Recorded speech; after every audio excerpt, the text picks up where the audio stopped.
तो फिर से नई क्लास। कल हमने बात की थी काइनेटिक थ्योरी ऑफ गैसेस के जो डिफरेंट पोस्टुलेट थे उन पे हमने डिस्कस किया है ना। आज उसी को हम आगे कंटिन्यू करते हैं। आज हम डिस्कस करेंगे काइनेटिक गैस इक्वेशन। देखिए, एक चीज़ मैं थोड़ा स्पेसिफाई कर दूँ यहाँ कि kinetic theory of gases, kinetic का मतलब आप जानते हैं? काइनेटिक का मतलब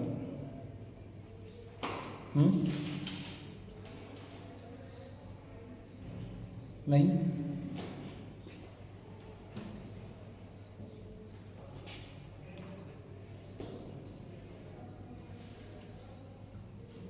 नहीं जानते?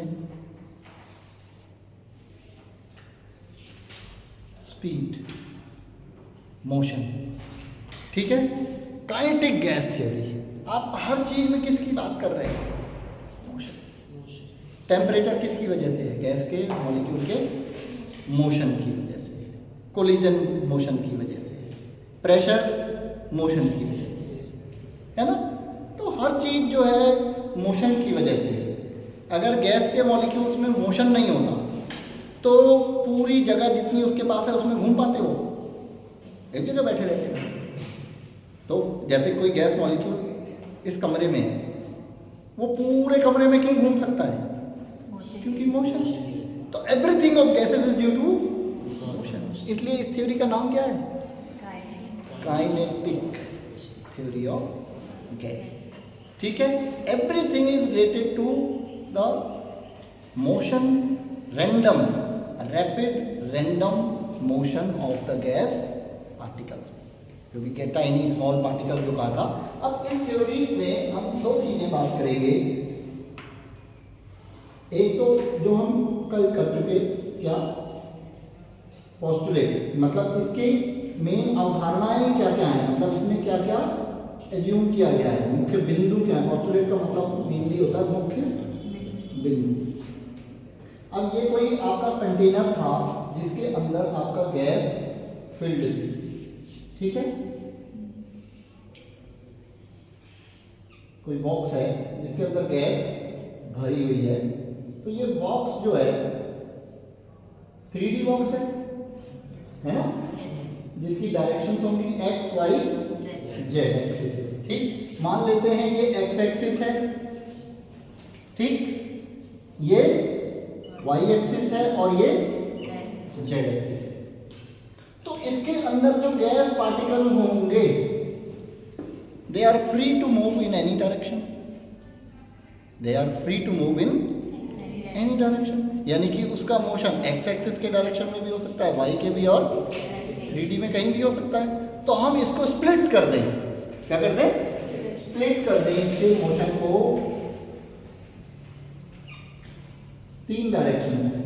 तीन डायरेक्शन क्या?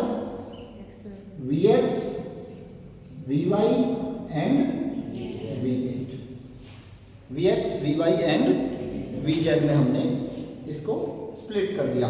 मतलब जो हमारे किसी पार्टिकल की वेलोसिटी है, पार्टिकल की क्या है? वेलोसिटी है, वो किसके इक्वल है? v square is equal to the sum of Vx square plus Vy square plus Vz square. The velocity of the particle of gas can be split into coordinates. Coordinates, which coordinates? X, Y, Z axis. ठीक है। तो velocity of the gas particle,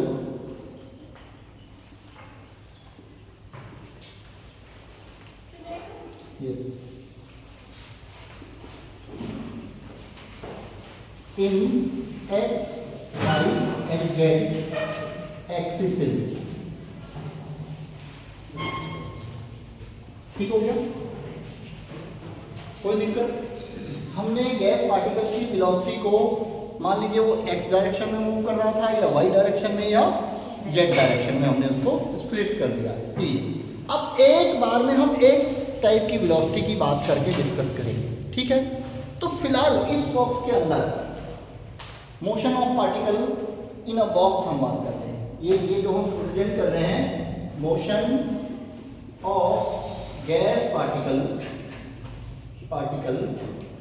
in 3D box, अब एक बार में हम ये मान लेते हैं कि गैस पार्टिकल x डायरेक्शन में मूव कर रहा था। ऐसे माने ये डायरेक्शन आपकी x है, तो गैस पार्टिकल x डायरेक्शन में मूव कर रहा था। मूव करते करते गया तो जाके कहाँ टकराएगा? वॉल में, x साइड की वॉल में।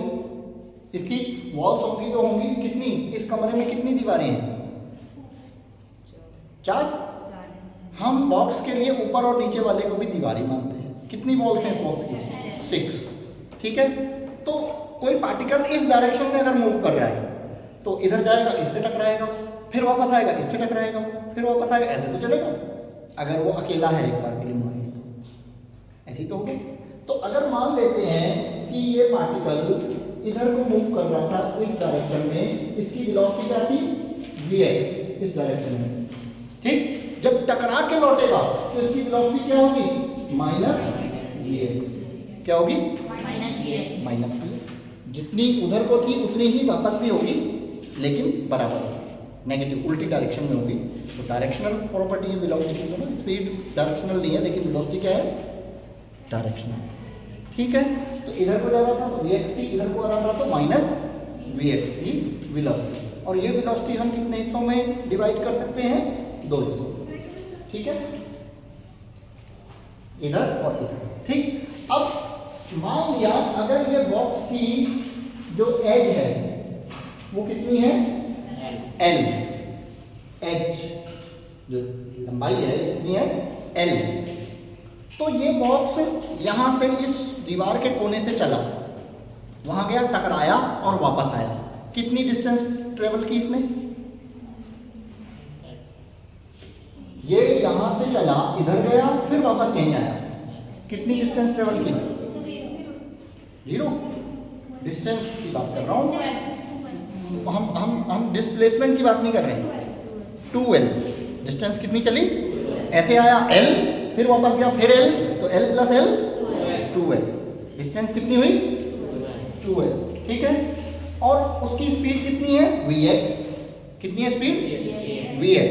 ठीक है, तो स्पीड या वेलोसिटी इक्वल टू क्या होता है? Distance upon time. Distance upon time. तो मैं ये निकालना चाहता हूं कि पार्टिकल इस वॉल से चला था, उस वॉल तक पहुंचा और फिर वापस उसी वॉल पे आ गया, तो उसमें कितना टाइम लगा? तो time taken between 2 collision. 2 collision का मतलब क्या हुआ? गया, इधर टकराया, फिर आया, इधर टकराया। कितने कोलिजन हुए? 2 collision. Time taken by the gas particle in 2 collision हम निकालना चाहते हैं। Time taken by the gas particle in 2 collisions। कितना होगा बेटा? Time velocity v equal to होता है d/t। v क्या है? डिस्टेंस अपॉन टाइम होता है ना। डिस्टेंस आपकी यहाँ कितनी है? 2l। ये क्या है? vx। तो t इक्वल टू क्या हो जाएगा? 2l अपॉन vx होगा। कठिन तो नहीं है? Is equal to 2l upon vx। 2l upon vx। कोई दिक्कत? ये अगर समझ में आ गया तो पूरी थ्योरी समझ में आ जाएगी, डेरिवेशन इसका समझ में आ जाएगा। काइनेटिक गैस इक्वेशन आपको ड्राइव करने को आता है, एक क्वेश्चन। दूसरा ये प्रूव करने को आता है, prove that kinetic energy of the gas is directly proportional to its temperature. ये आपने कल कह दिया था, हमने कल कह दिया था ना, आज प्रूव करेंगे। ठीक है, किससे करेंगे? काइनेटिक गैस इक्वेशन से प्रूव करेंगे। ठीक है, बहुत सिंपल है, कोई दिक्कत नहीं है। अब देखिए, एक मैं सिंपल सा लॉजिक बताता हूं। ठीक है, क्या 10 कोलिजन्स या 10 कोलिजन्स में कितना टाइम लगता है? 100 सेकेंड्स लगते हैं 10 कोलिजन्स में। 100 सेकेंड्स। ठीक, तो एक कोलिजन के लिए कितना टाइम चाहिए होगा? 10 सेकेंड कैसे किया? 100/10 किया, ठीक है। तो 2 कोलिजन्स में इतना सेकेंड लगता है, 2 कोलिजन में, तो पर सेकेंड कितने कोलिजन हो रहे होंगे? 10/, ठीक है। इतना टाइम लगता है, ठीक है, किसके लिए? 2 कोलिजन के लिए। तो क्या होगा? Number of collisions per second is equals to क्या होगा? Number of collisions per second is equals to 2/2L/Vx, 2/2L/Vx divide कर देंगे तो क्या हो जाएगा? Vx/2L, ये आएगा, 2 से 2 कैंसिल हो जाएगा, Vx/L। Number of collisions per second आपके निकल गए। 1 सेकेंड में बॉक्स के अंदर कोलिजन कितने हो रहे थे जब हम एक ही पार्टिकल की बात कर रहे थे? किसकी बात कर रहे थे? एक ही पार्टिकल की बात कर रहे थे, तो इतने कोलिजन हो रहे थे, ठीक है, कोई दिक्कत? तो सबसे पहले आपको यही करना होगा, काइनेटिक गैस इक्वेशन ड्राइव करने के लिए आपको number of collisions per second निकालने होंगे। उसके बाद हमें निकालना होगा चेंज ऑफ मोमेंटम। जब पार्टिकल गया फिर वापस आया, उस दौरान उसके मोमेंटम में कितना चेंज आया, क्या निकालना है? चेंज ऑफ मोमेंटम, ठीक है। चेंज ऑफ मोमेंटम, दूसरी चीज हम जो करने जा रहे हैं, पहली चीज कर ली चेंज ऑफ मोमेंटम। अगर हमने चेंज ऑफ मोमेंटम निकालना है तो हम निकालेंगे पहले जब जा रहा था तब मोमेंटम कितना था और जब आ रहा था तब मोमेंटम कितना था, दोनों का डिफरेंस निकाल लेंगे तो चेंज ऑफ मोमेंटम निकल जाएगा। तो मोमेंटम इक्वल टू क्या होता है? मोमेंटम चेंज ऑफ मोमेंटम निकालने के लिए momentum before collision,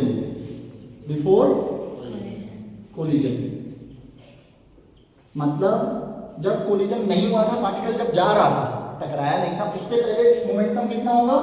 mvx। Momentum equals to mass into velocity होता है। वेलोसिटी कितनी है? vx। अगर पार्टिकल का मास m हो, let the mass of particle be, let the mass of particle be m। Particle का मास क्या हो? m हो, तो मोमेंटम कितना होगा? mvx, ठीक। अब हम कहें momentum after collision, momentum after collision क्या होगा? अब आफ्टर कोलिजन क्या चेंज आया? देखिए, जा रहा था तो वेलोसिटी कितनी थी? vx, और आ रहा था तो क्या थी? Minus vx। तो अब आफ्टर मोमेंटम कितना हो जाएगा? -mvx। मोमेंटम कितना हो जाएगा? -mvx। तो चेंज ऑफ मोमेंटम,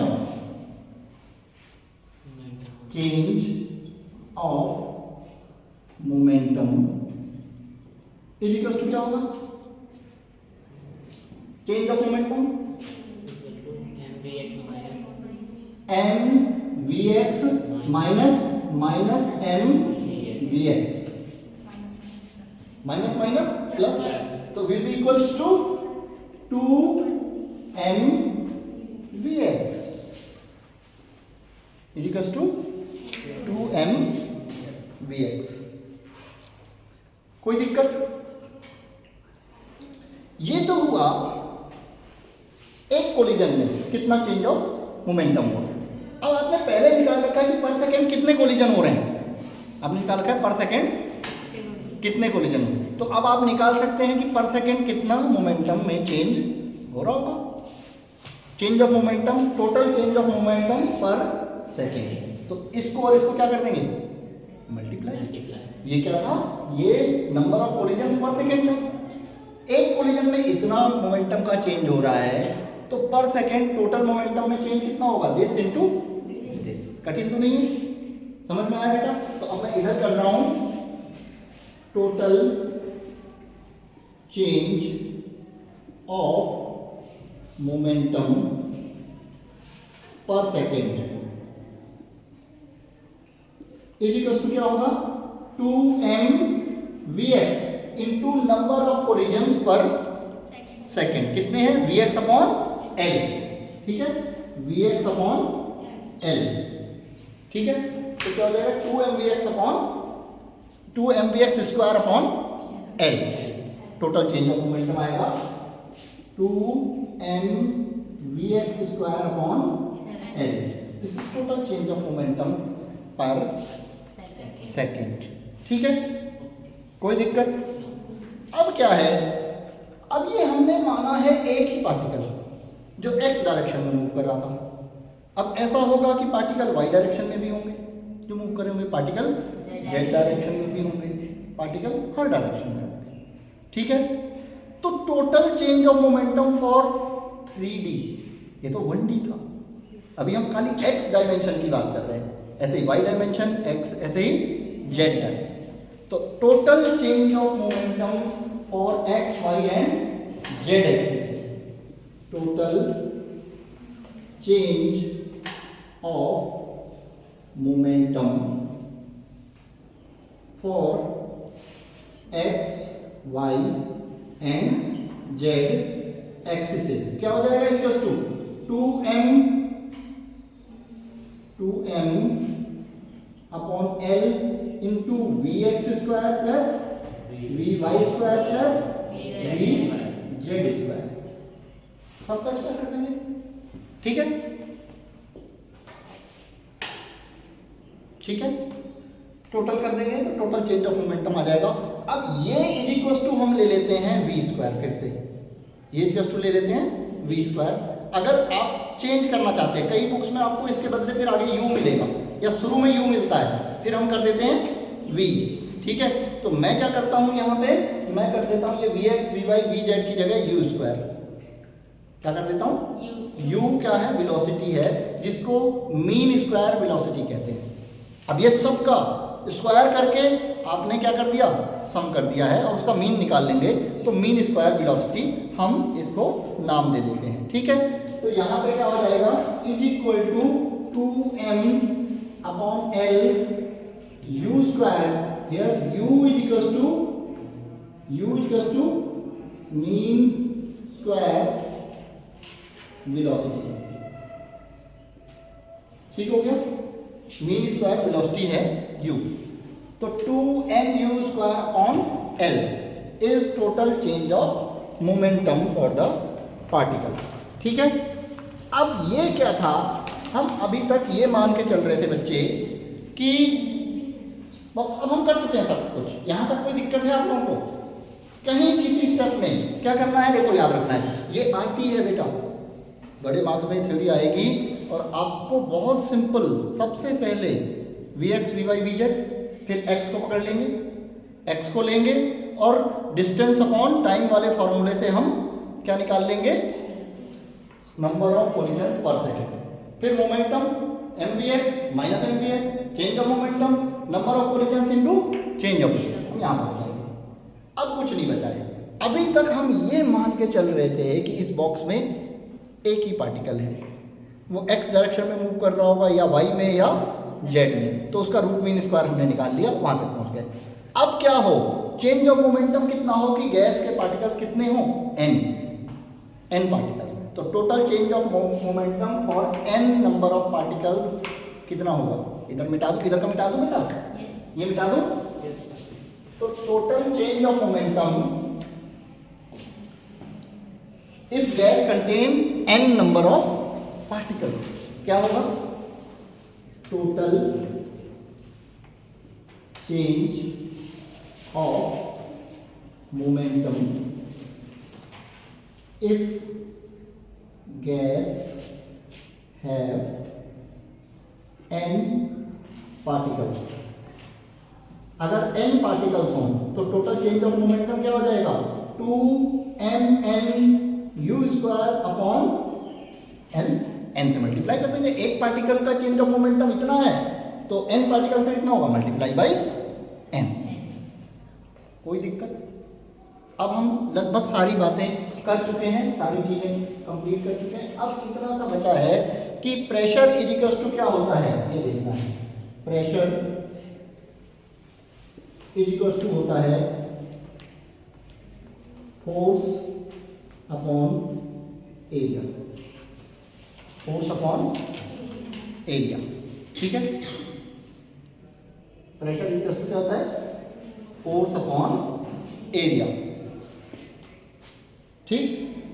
अब ये जो हम चेंज ऑफ मोमेंटम निकाला है वो क्यों निकाला है, because change of momentum is equal to force applied on the wall. हम प्रेशर किस पे निकालते हैं, जिस बॉक्स में हमने काइनेटिक थियरी में क्या कहा था कि प्रेशर क्यों होता है, जितना पार्टिकल बॉक्स की वॉल से टकराता है, जितनी बार टकराएगा, जितना ज़्यादा टकराएगा उतना ज़्यादा उसका प्रेशर होगा, यही तो कहा था।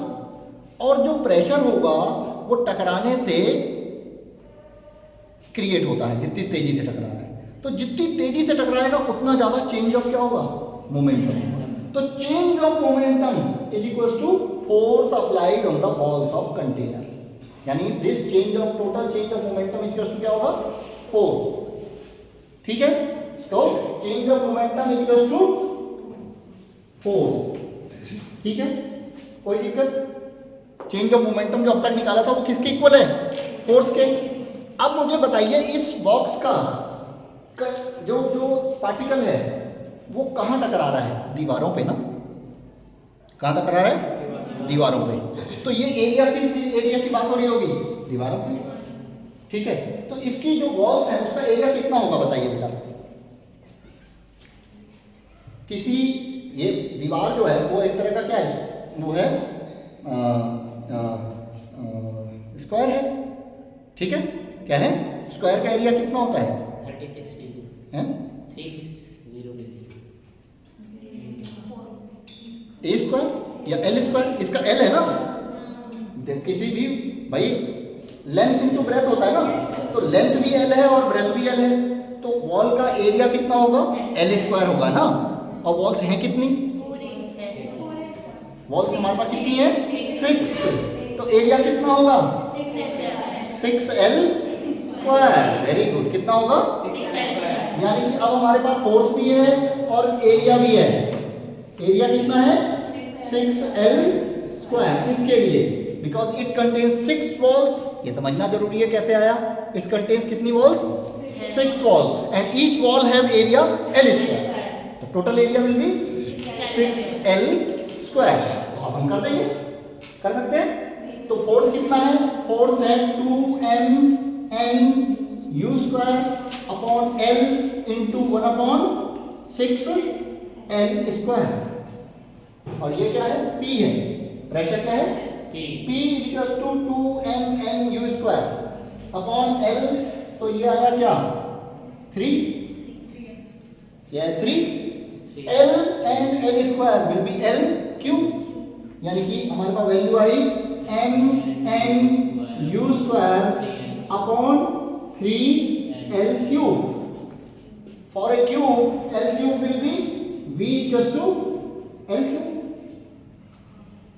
किसी भी क्यूब का जो A क्यूब होता है, यानी कि साइड का क्यूब होता है, वो किसके इक्वल होता है, उसके वॉल्यूम, राइट। कोई दिक्कत। तो क्या हो गया हमारा ये फॉर्मूला, पूरा फॉर्मूला हो गया हमारा, पूरी इक्वेशन हमारी बनेगी क्या, P is equal to mn u square upon 3v, mn u square upon 3v, या इसको लिख सकते हैं PV equal to 1/3 mn u square. This is kinetic gas equation proof. क्या, PV is equal to 1/3 mn u square.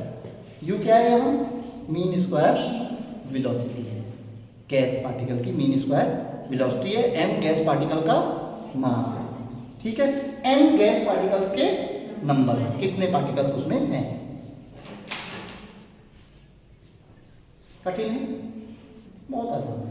आपने क्या करना है, स्टेप्स याद रखिए, कहाँ से चलना है, कहाँ से चलना है, Vx, Vy, Vz, x को पकड़ लीजिए, ठीक है। 2L अपॉन VX क्या होगा, टाइम होगा दो कोलिजन का।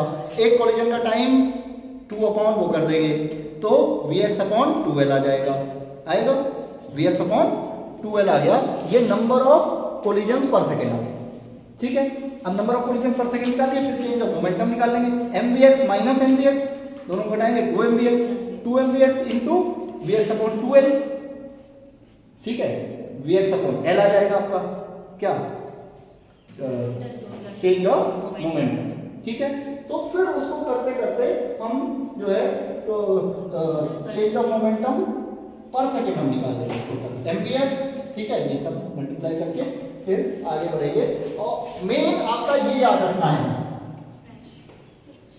यहां से फिर चीजें बदलेंगी। अगला स्टेप क्या है, pressure equals to force upon area. और चेंज ऑफ मोमेंटम क्यों निकाला था, क्योंकि change of momentum equals to force, change of momentum equals to force हो जाएगा। अब इस कई बार क्वेश्चन आता है बच्चे डिराइव काइनेटिक गैस इक्वेशन, तब तो आपको यहाँ तक डिराइव काइनेटिक गैस इक्वेशन यहाँ तक आ जाएंगे। लेकिन अगर ये आता है प्रूव दैट, क्या prove that kinetic energy of gas particle is directly proportional to its temperature, अब हमें आगे बढ़ना पड़ेगा। आगे बढ़ेंगे, इसको हटा दूं नीचे का बेटा, इधर का भी हटा दूं। आई थिंक कठिन नहीं लगा होगा आपको, सब बच्चे बताएं बेटा कठिन लगा? श्योर? कहीं कोई डाउट है अभी पूछ लीजिए, किसी को कुछ एक आध सवाल है कहीं कहीं मुझे लग रहा है, बोला करो यार, ठीक है। बोलना जरूरी है। देखो मुझे तभी लगेगा, शकल से तो मुझे लग जाता है किसी किसी के मन में कुछ चल रहा होता है, ठीक है, लेकिन बोलते नहीं, बोल देना चाहिए। अगर कोई सवाल है ना प्लीज बोलो, ठीक है। नहीं है ऑल क्लियर, ठीक है। दो ही कंडीशन में ऑल क्लियर होता है, या तो आ गया बढ़िया थे या कुछ नहीं आया अब तुम कहाँ देख लेना, ठीक है। तभी कंफ्यूजन नहीं होता है, बीच में हो तो कंफ्यूजन होता है, ठीक है। अब क्या है, आप जानते हैं कि equation of state PV equals to RT, PV equals to RT होता है या NRT। एक मोल के लिए RT होता है, n मोल्स के लिए NRT होता है, कुछ भी ले सकते हैं। हम कहें फॉर 1 मोल कह देंगे हम, for 1 mole PV equals to RT, ठीक है, होता है। क्या हुआ, कोई दिक्कत नहीं, ये अब याद रखिए PV इक्वल्स टू RT। अगर n मोल्स होंगे तो NRT होगा, कोई दिक्कत नो दिक्कत, ठीक है। अब यहाँ हम देखें, इस n को अलग कर दें हम और इसको 2 से मल्टीप्लाई कर दें और 2 से ही डिवाइड कर दें, तो क्या होगा। इस इक्वेशन को मैं 2 से PV is equals to 2/3 n 1/2 mu²। ये क्या किया मैंने, देखिए इस 2 का कोई मतलब नहीं रह जाता है, जबरदस्ती डाला है, इधर मल्टीप्लाई किया यहाँ डिवाइड, तो कैंसिल हो जाएगा ना। तो मैंने कुछ काम करने के लिए किया है। 1/2 mv² क्या होता है, काइनेटिक एनर्जी, क्या होता है 1/2, इसके बदले हम क्या लिख सकते हैं, काइनेटिक एनर्जी, ठीक है। Kinetic energy of 1 particle, kinetic energy of 1 particle. अगर उसको n से मल्टीप्लाई कर दे तो क्या हो जाएगा, kinetic energy of n particle, ठीक है। क्या हो जाएगा, kinetic energy of n particle. तो यहाँ पे हम क्या लिख सकते हैं, PV is equals to 2/3 into kinetic energy, ठीक है, लिख सकते हैं। या अभी ऐसे लिखते हैं, चलो n into kinetic energy, n into kinetic energy.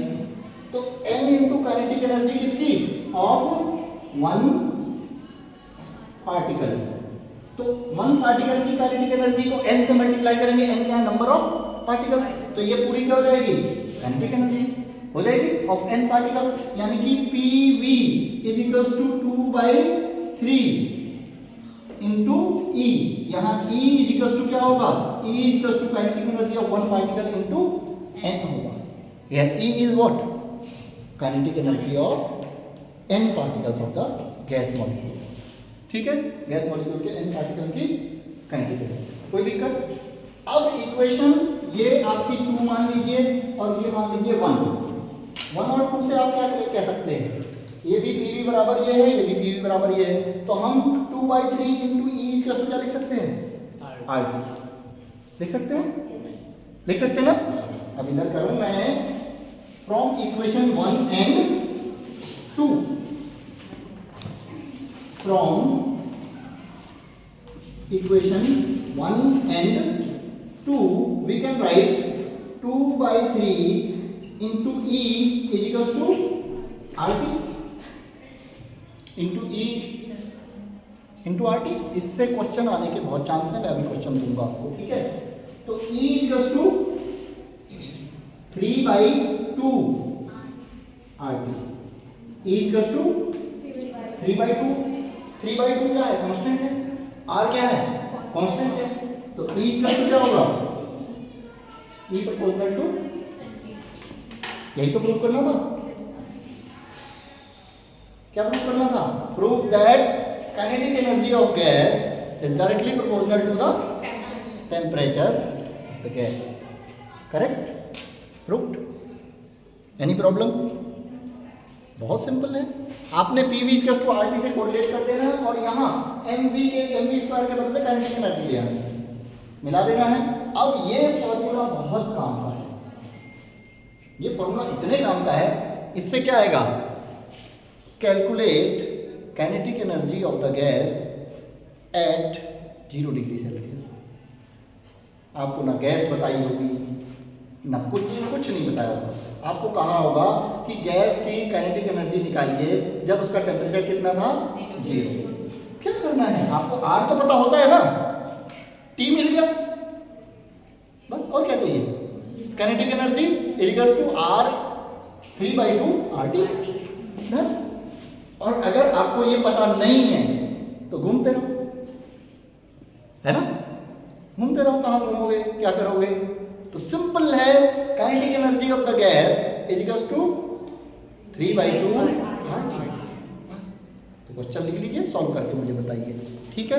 तो आज इतना ही करते हैं, ठीक है, ठीक है। क्वेश्चन लिख लीजिए, क्वेश्चन क्या लिखेंगे, calculate kinetic energy of gas particles, kinetic energy of gas particles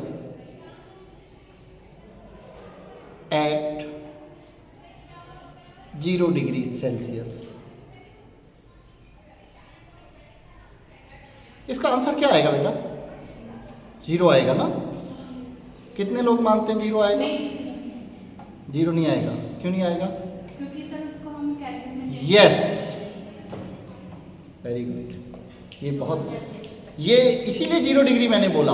कई बार ये एमसीक्यूज में आता है ना, सीधे बच्चा 0 ही लिखता है, 90% बच्चा 0 लिखेगा। क्यों? उन्होंने कहा टी 0 है, आज टी 0 हो गया, कहानी खत्म।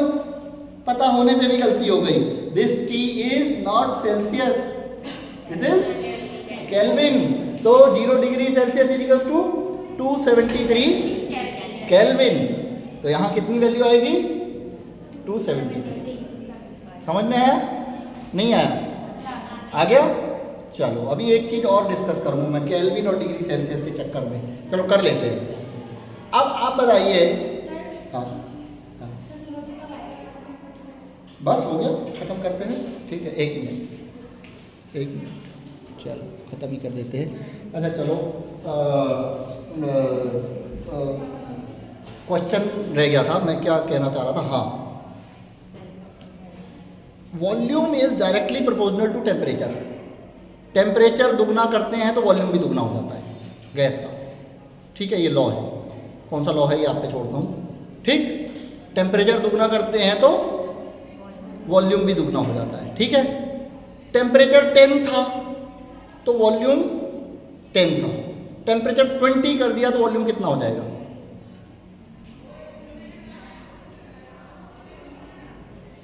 20 हो जाएगा, हैं? 20 हो जाएगा घर के लिए आपको। ठीक है, अगर आप लोग जो है जाना चाहते हैं तो बस करते हैं, मैं सॉल्व